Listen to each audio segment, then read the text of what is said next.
በትምህርት ሂደት ውስጥ ፈተና የሚለው ጽንሰ ሐሳብ ራሱ በጣም አስቸጋሪ ነው መሆን የነበረበት በኔ ግንዛቤ ምዘና ወይንም ደግሞ ምርመራ ቢባል ጥሩ ነው። ምክንያቱም ፈተና ሁለት ነገር ያመላክታል፣ ወይ ማለፍን ወይ መውደቅን። ስለዚህ አስፈሪ ገጽታ አለው፣ አስደሳች ገጽታም አለው። ለሚያልፉት አስደሳች፣ ለሚወድቁት ደግሞ አስፈሪ። ዋና ዓላማው ደረጃን ከክፍል ወደ ክፍል ተማሪን ማሯሯጥ ብቻ አይደለም፣ ወይንም ማሳለፍ ብቻ አይደለም። የፈተና ዋና ዓላማው የተማሪዎችን ጠንካራ ጎንና ደካማ ጎን ለመለየት ነው። ጠንካራ ጎኑን የበለጠ እንዲጠናከሩ፣ ደካማ ጎኑን ደግሞ እንዲያርሙ እንዲሞሉት ነው። በተለይ በቴስቶች ሙከራዎች የሚሰጡ ሙከራዎች ተማሪው በየጊዜው በሂደት ውስጥ የደከመባቸውን ያላወቃቸውን የትምህርት ይዘቶች እየሞላ እንዲሄድና እውቀቱ ከፍ እንዲል ለማድረግ ነው። ይሄ ነው ዋናው የትምህርት ዋና ዓላማ። ይሄ ነው ለተማሪው። ለስርዓቱ ደግሞ ስርዓተ ትምህርት ክለሳ ለማካሄድ የትምህርት ተገቢነትንም ለማየት ይረዳል። ለወላጆችም እንደዚሁ ግብአት አለው፣ ግብረ መልስ አለው። ወላጆችም የልጃቸውን ጥንካሬና የጎደለውን ነገር ማየት ይችላሉ። በእኛ ሀገር ግን በአብዛኛው ቀደም ሲልም አሁንም ተማሪ ማለፍን እና አለማለፍን ለማረጋገጥ እንደ ዋና መሳሪያ ነው የምንጠቀምበት። አንዱ መሳሪያ ነው እንጂ እንደ ዋና መሳሪያ አይደለም። ዋናው መሳሪያ ግን የትምህርት እውቀትን ለማጠናከር፣ ክህሎትን ለማጠናከር ሰብዕና ላይ እንኳን አመለካከት እንኳን እስከዛሬ ፈተና ተሰጥቶ አያውቅም።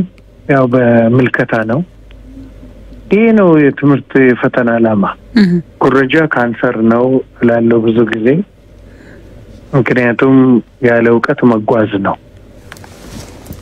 ያለ እውቀት የሚጓዝ ሰው ያለ ኮምፓስ እንደሚጓዝ መርከብ ነው፣ አቅጣጫ የለውም።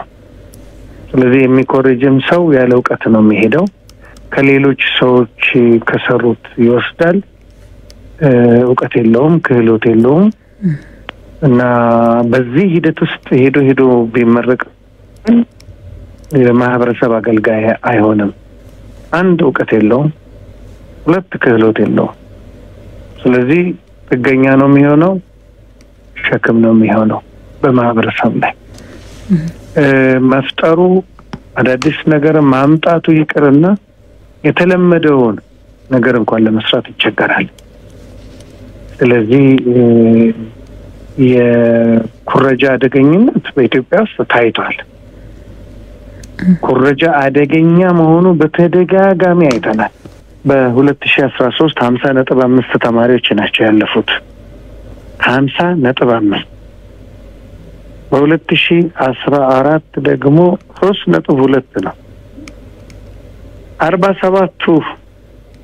47.3 የት ገቡ? ቢያንስ 50% ግማሹ አልፎ ነበረ ከዛ በፊት። እና የኩረጃ መኖሩን፣ ሁለተኛ ኩረጃ አደገኛ መሆኑን ያየውበት አብዛኛው ተማሪ ዩኒቨርሲቲ ይገባል። አሁን ጥቂት ቁጥር ያላቸው ይገባሉ የሚል በ3% እየተገለጸ አለ እንጂ ዩኒቨርሲቲም ከገባው እኮ ስኬታማ አይሆንም አብዛኛው ተማሪ። እኔ እንግዲህ እዚሁ ብዙ አመት አስተምሬያለሁ፣ ከ20 አመት በላይ እያየሁ ነው። የተማሪ ዩኒቨርሲቲ መምጣት ቁጥሩ ከፍተኛ ይሆናል በየትምህርት ክፍሉ፣ የሚመረቀው ግን ጥቂት ነው። የሀብት ብክነትንም አስከትሏል። ተማሪውም ዝም ብሎ ጊዜውን አጥፍቷል ዩኒቨርሲቲም ከገባ በኋላ። አሁን ነው እንግዲህ ከዚህ ከ2014 በኋላ በእውነት በጣም ምጡቅ ተማሪዎች፣ በእውነት መስራት የሚችሉ ተማሪዎች፣ አቅም ያላቸው ተማሪዎች፣ በራስ የሚተማመኑ ተማሪዎች የመጡት ወደፊትም ኩረጃ ከቀጠለ አገር አደጋ ውስጥ ነው። በእውቀት የሌላቸው ክህሎት የሌላቸው ዜጎች ተሸክመን እንሄዳለን። ሀገር በድህነት ውስጥ ትጓዛለች። መፍጠር አይችሉም። ይሄ ደግሞ እውነት እኔ ትውልዱን እየወቀስኩ አይደለም፣ ትውልድን አልወቅስም። ለኩረጃ የዳረገን የትምህርት ስርዓቱ ራሱ ነው፣ የፖለቲካል ስርዓቱ ራሱ ነበር። ምክንያቱም መምህራን አቅም ሳይገነባ ተማሪዎችን አንድ ተማሪ እንዳይወድቅ የሚል የትምህርቱ መዋቅር እኮ ማስጠንቀቂያ ይሰጥ ነበር። ተማሪ የጣለ መምህር ይገመገም ነበር። የትምህርት እድልና የእድገት እድል የማይሰጠም ነበር። እኔም እውነት ነው አምንበታለሁ፣ ተማሪ መውደቅ የለበትም። ነገር ግን ቅድም ያልኩት ሲሟላ ነው። ጠንካራ ጎኑ እንዳለ ሆኖ ተማሪ የጎደለውን ሲሞላ ነው። በሌሎች ሀገሮች እና ባደጉ አንዳንድ ሀገሮች ተማሪ አይደግምም፣ ግን አቅሙ ተጠናክሮ አብዛኛው ተማሪ ከፍተኛው 100 እንኳን ቢሆን አብዛኛው ተማሪ 90 ውስጥ ሆኖ ነው ሳይኮርጅ በራሱ መንገድ። ኩረጃ ራሱ ባህል ስላልሆነ አያውቁትም። አሁን ወደ ኖርዲክ ሀገሮች የምንላቸው ኩረጃ የሚባል አያውቁም። ከሌላ ሰው አስተማሪ ወረቀት ሰጥቶ ሁሉ ሊሄድ ይችላል። እኔም ወደዛ አካባቢ ስለተማርኩኝ አስተማሪዎቻችን ጠዋት ይመጣሉ፣ ወይ ኮምፒውተር ላይ ወይንም በወረቀት ይሰጡንና ይሄዳሉ። ስትጨርሱ ቢሮ አምጡልን ነው የሚሉት። የሚኮራረጅ ተማሪ የለም፣ መጽሐፍ የሚያይ ተማሪ የለም፣ ግን የሚጠብቅ አስተማሪ የለም። እንዲህ አይነት ሰብዕና ያለው ዜጋ ነው መገንባት እንግዲህ የቀረብን እና ይሄንን የቀረብን ደግሞ ማን ነው ያስቀረው? የትምህርት ስርዓቱ የነበረው የትምህርት ስርዓት የኩረጃን ባህል እንዲሆን አደረገውና ከፍተኛ ቁጥር ያለው ተማሪ በኩረጃ ተሰማራ። ስለ ኩረጃ ዘዴዎችን ሲያጠና ቆየና ለሀገርም ለትምህርት ስርዓቱም ኩረጃ ጠንቅ ነው፣ ካንሰር ነው። የትምህርት ስርዓቱን የማሻሻል ስራዎችን እንዴት ይመለከቷቸዋል? በተለይ ውጤታማ እንዲሆኑስ ምን መደረግ አለበት ይላሉ? የትምህርት ትምህርት ስርዓት አሁን ከሪክለሙ ጥሩ ጅማሮ ነው፣ ግን ያለቀለት ያበቃለት ነው ብሎ ደምደም አይቻልም። ለምስራተ ትምህርት ሁሉ ጊዜ ስርዓተ ትምህርት እየተሻሻለ የሚሄድ ነው። ሪፎርሙ የሚቆም አይደለም። ልክ እንደ ሳር ቤት ከሪክለም ስርዓተ ትምህርት ማለት እንደ ሳር ቤት ነው።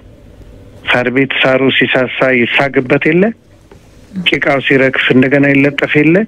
እንደዛ ሁሉ ጊዜ እየታየ ከሀገራዊ ፍላጎት ጋር እየተቃኘ ስርዓተ ትምህርት ማለት የአንድን ሀገር ችግር የሚፈታ መሆን አለበት። የዛችን ሀገር ስርዓተ ትምህርቱ መሰረቱ የሀገሪቷ እድገትና ችግሮች ናቸው። የኢትዮጵያ ትምህርት ከዚህ በፊት ከውጪ ነበር የሚወሰደው፣ አንዴ ከምዕራቡ፣ አንዴ ከምስራቁ፣ አንዴ ከካፒታሊስቱ፣ አንዴ ከኮሙኒስቱ። ያ የኛን ሀገር ችግር አልፈታም፣ ችግር ፈጠረብን እንጂ። ኦፍ ኮርስ ማንበብና መጻፍ አስችሎናል። ቴክኖሎጂ ልንፈጥር ግን አላስቻለንም። ሌሎች ሀገር ቴክኖሎጂ ከውጭ የምንገዛው እኮ የመፍጠር አቅም ነው አተስ ሳይሆን የትምህርት ስርዓቱ ለዛ አላበቃ። ለፈጠራ መሰረት የሚሆነው ትምህርት ነው። ብዙዎቹ ሀገሮች ያደጉት እነ ኮሪያ እንደዚህ አይነት የሀገራቸውን ችግር የሚፈታ ትምህርት በማደራጀታቸው ነው። ስለዚህ ስርዓተ ትምህርቱ ጥሩ ነው፣ አጀማመሩ ጥሩ ነው፣ ግን በዘላቂነት እንዳይሄድ የሚያደርጉ ደግሞ እንቅፋቶች አሉ። የመምህራን ዝግጅት ከፍተኛ የመምህራን እጥረት ብቻ ሳይሆን የመምህራን ጥራትም ደረጃም መታየት አለበት። በትምህርታቸው ሁልጊዜ ተከታታይ ትምህርት እየተሰጣቸው የመምህራንን አቅም ካላጎለበትን በስተቀር ስርዓተ ትምህርቱን መቅረሱ፣ መጽሐፍ ማዘጋጀቱ፣ ይዘቶችም መደርደር ብቻ በቂ አይደለም እና ስጋት ያለኝ እኔ መምህርነት መስህብነት የለውም። ኢትዮጵያ ውስጥ ብዙ ሰው ወደ መምህርነት ሙያ እየገባ አይደለም። አሁን እንደውም በኮሌጆች መምህራን ገብቶ መሰልጠን እየቆመ ነው። ወደፊት ከፍተኛው ስጋት እሱ ነው። ይዘትን መጽሐፍትን ማዘጋጀት ጥሩ ሆኖ ሳለ በተለይ በስነ ምግባር ላይ ማን ነው የሚያስተምረው የሚል ትልቅ ጥያቄ ነው ለወደፊቱ። ይሄ ያሰጋል። ኢትዮጵያን ትምህርት ችግር ለመቅረፍ መምህራን ላይ በጣም በከፍተኛ ደረጃ መሰራት አለበት። የኢትዮጵያን ትምህርት ችግር መቅረፍ ማለት የኢትዮጵያን የኢኮኖሚ፣ የፖለቲካ እና የማህበራዊ ተግዳሮቶችን መፍታት ማለት ነው። ሀገርን ማሳደግ ማለት ነው። ትምህርት ላይ መስራት፣ መምህራን ላይ መስራት። ይሄ ነው ስጋቴ። ኩረጃን አማራጭ የማያደርግ ዜጋን ከማፍራት አንጻር ከታችኛው የትምህርት ማዕቀፍ ጀምሮ ምን መከናወን አለበት ይላሉ? አንደኛ ስነ ምግባር ማስተማር ነው። እሴቶቻችንን ማስተማር ነው። ሁለተኛ እውቀት፣ ትክክለኛ ተገቢ እውቀት ተማሪን ያሳተፈ አእምሮ ወደ እጅ የአእምሮ እውቀት በእጅ የተመሰከረ ማለት ያሰበውን የሚሰራ ተማሪ ካደረገ ግብረ ገብነትን አሁን እንግዲህ ሞራል ትምህርት ተጀምሯል። ያንን ካሳተፍ ተማሪ በራሱ እንዲተማመን ካደረገ ለተማሪ ድጋፍ ከሰጠን እውቀት ሁሌ በአእምሮአቸው እንዲሞላ ካደረገ ተማሪ አይኮርጅም። ለምን ይኮርጃል? ሌሎችም ሀገሮች እኮ ኩረጃን የተከላከሉት በማስፈራራት፣ በመግረፍ፣ በመቅጣት አይደለም፣ አእምሮን በመቀየር። በዱላ ኩረጃን መከላከል አይቻልም። እንደው አሁንም ኩረጃን የምንከላከልበት ዘዴ በራሱ መፍትሄ ስለሌለው ነው እንጂ ዝም ብሎ ማየቱም ትክክል ስላልሆነ ነው እንጂ በዚህ አይነት መንገድ አይደለም። ዜጎች እንዳይሰርቁ ያለ ፖሊስ ጥበቃ ንብረትም ሜዳ ላይ ጥለሽ ብትሄጂ የማይሰርቅ ዜጋን መፍጠር ነው። ኮምፒውተር ባቡር ጣቢያ ጥዬ ከሰዓታት በኋላ ተመልሼ አግኝቻለሁ እኔ በአውሮፓ ውስጥ ፊንላንድ በምትባል ሀገር ውስጥ። ለምን ስርዓቱ በእርግጥ እርግጠኛ ነበርኩ ኮምፒውተሩን ላፕቶፔን ተመልሼ እንደማገኝ። ምናልባት ብቆይ ቆሻሻ ነው ብሎ ሰው ጥሎት ነው ብሎ ጋርቤጅ ውስጥ ነው የሚጥሉት እንጂ ወደ ቤታቸው ያስዱት። ይሄ እንዲህ አይነት ዜጋን መፍጠር ስንችል ኩረጃ ይቀራል። ይሄንን የምንፈጥረው ደግሞ መምህራን ትምህርት ላይ ጠንክረን ስንሰራ ነው። ከፍ ያለ የሙያ ብቃት፣ ከፍ ያለ ኑሮ የሚኖር መምህራንን መፍጠር ስንችል ነው። የተዘጋጀ ተማሪ ግን አይፈራም። በከፍተኛ ደረጃ የተዘጋጀ ተማሪ በራስ መተማመንን ስለሚያዳብር እውቀት ስላለው ክህሎት ስላለው አይፈራም።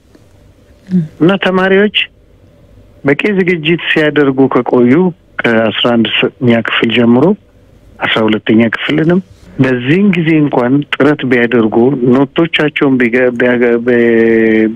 ቢመለከቱ ጥሩ ነው። ብዙ ነገር ሊያስታውሱ ይችላሉ። በዚህ ጊዜ እንኳን ባላቸው 5 ሳምንት ውስጥ 5 ሳብጀክቶችን በየአንዳንድ ሳምንት ወስደው እንኳን ቢከልሱ ጥሩ ነው።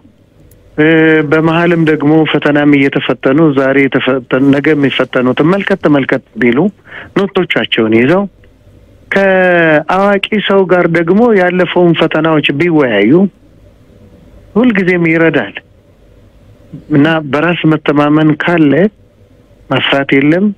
ለሀገራቸውም ሆነ ለራሳቸው ራሳቸውን አሳድገው ሀገራቸውን ለማሳደግ ተማሪዎች በጣም መስራት አለባቸው። ሌሎቹም ዘንድሮ 11ኛ ክፍል ያሉ ከዛ በታችም ያሉ ተማሪዎች ጠንክረው መስራት አለባቸው። ከሰሩ እውቀት ካለ ፈተና ምንም ማለት አይደለም፣ ያልፋሉ።